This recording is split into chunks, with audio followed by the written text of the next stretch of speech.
Today I'll share something simple yet something very profound, and I'm sure you'll relate to it closely. When we feel a sense of anger, vengeance, and despair, and the kind of hateful sentiments towards somebody, have we all not noticed that we too do not remain in a state of calm? We too become agitated, irritated, and anxious at times, don't feel a sense of peace within us, isn't it?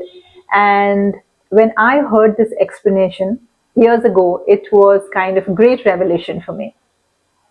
And these came through speeches of one of the most revered humanitarian, Dr. B.M. Hegde, a cardiologist by profession, but an extraordinary humanitarian who went all out of his way to become sort of a crusader for well-being of mankind. And by the way, also awarded Padma Shri, Padma Bhushan, and Padma Vibhushan also. In his lines, what I heard was something, as I said,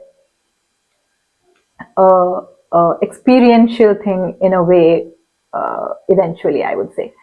He said, I always leads to illness, whereas we leads to wellness. And he is a profound believer of quantum physics and therefore quantum healing. And he says that in the physics terminology, there is something known as a universal energy field. And he says, since each one of us, each one of the cell in our system is driven by an energy and the prana, and that prana, that energy field, is in which all of us are present.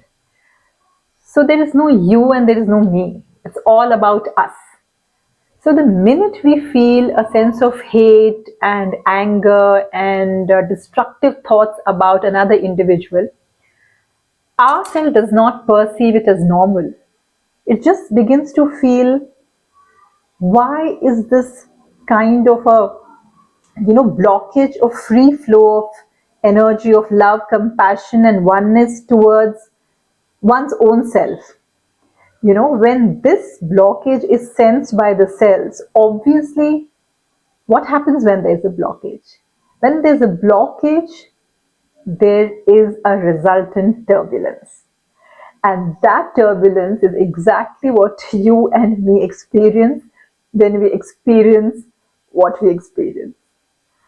So anger, hate, vengeance, and everything negative basically about somebody else always gives you a realization that you're not in synchrony with the normal flow. And this explanation sort of came as a revelation to me, and I understood instantly that why just the opposite happens when the matter is resolved and you have reached a state of acceptance and forgiveness, and you have again returned back to your state of calm, peace, and joy within. And I just so completely agreed, and whether for good or for bad, it changed the perspective in a very big way in my life.